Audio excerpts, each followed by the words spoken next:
Let the message pull you through. This is our Medal of Honor to you.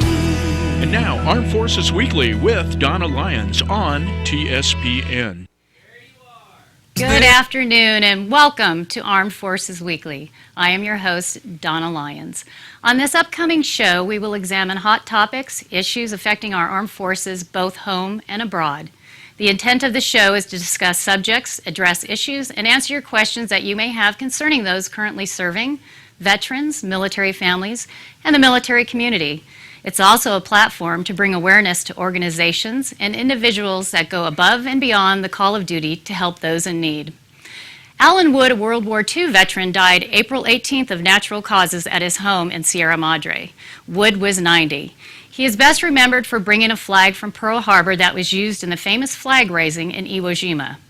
He found the 37-square-foot flag at a salvage yard in Pearl Harbor. He hit the shores in Iwo at the age of 22 and served as a communications officer. After landing, a young Marine approached Wood and asked him if he had a flag. Wood said he did and gave the Marine his salvage yard flag. 4 days into a battle, a group of Marines was sent to summit of Mount Suribachi to plant the U.S. flag. After raising the flag, a second patrol was ordered to replace the flag with a larger one. That's when Wood's flag was used, and it was that second raising of the flag that was captured by Associated Press photographer Joe Rosenthal. He won the Pulitzer Prize for that photograph. Wood's son Stephen said his father was always humbled by his small role in an historic moment. In response to a Marine general who asked for details about the flag, Wood wrote, "The fact that there were men among us who were able to face a situation like Iwo Jima, where human life is so cheap, is something to make those of us humble who were so fortunate not to be called upon to endure such hell. Over the years, many have laid claim to having provided the famous flag, but retired Marine Colonel Dave Severance, who commanded that company that took Mount Suribachi, maintains it was Wood. Both flags are on display at the National Museum of the Marine Corps in Triangle, Virginia." After leaving the Navy, Wood went on to work as a technical artist and spokesman at a jet propulsion laboratory in La Cañada, Flint Ridge. Wood is survived by his son Stephen and 3 grandchildren. The Department of Veteran Affairs has created a new hotline to receive and respond to questions from veterans, their families, and caregivers about the many VA services and resources available to female veterans. Many female veterans don't know about high-quality care and services available to them by the VA. The hotline will allow the VA to field their questions and provide critical care information about the latest improvements and developments in VA services for women.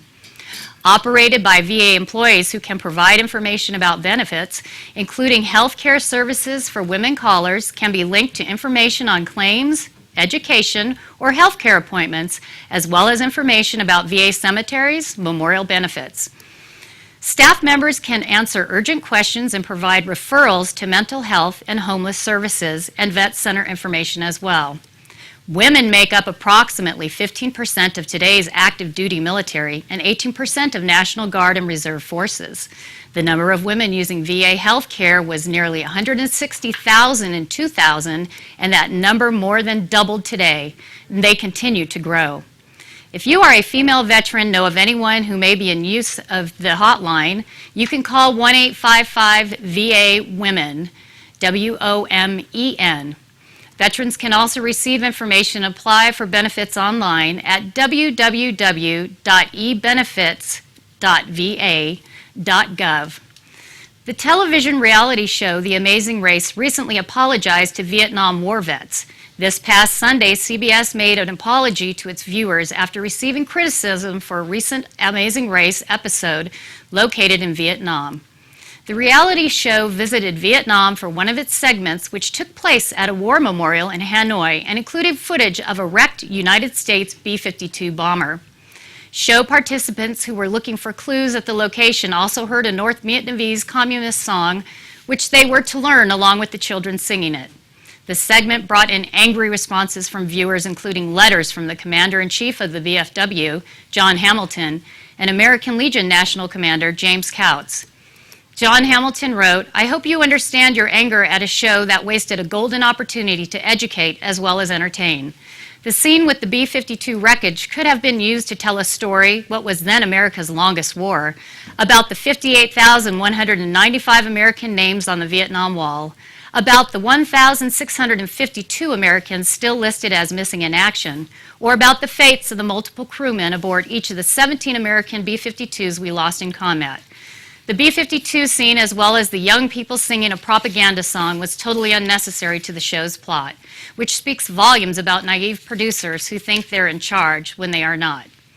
The host of the show expressed regret and apologized to the veterans the following week, saying, "We here at CBS and the show have the most profound respect for the men and women who fight for our country."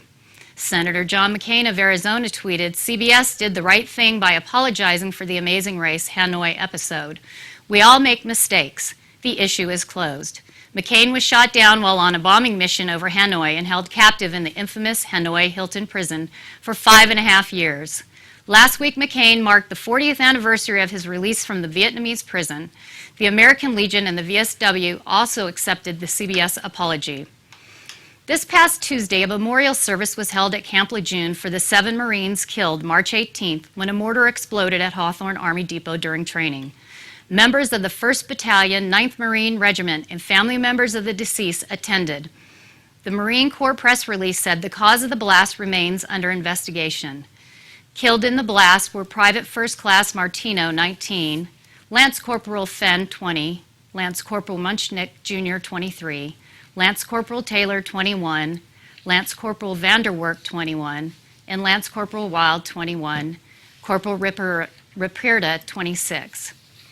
We are going to go to a short break, and when we come back, I will talk with my guest, Patrick Henry, who is a Vietnam veteran and very involved with many organizations around the country. He works closely with a task force trying to free a POW in Afghanistan. It's an interesting story, and believe me, you don't want to miss it. We will be right back. You're watching Amador County's local television network, TSPN.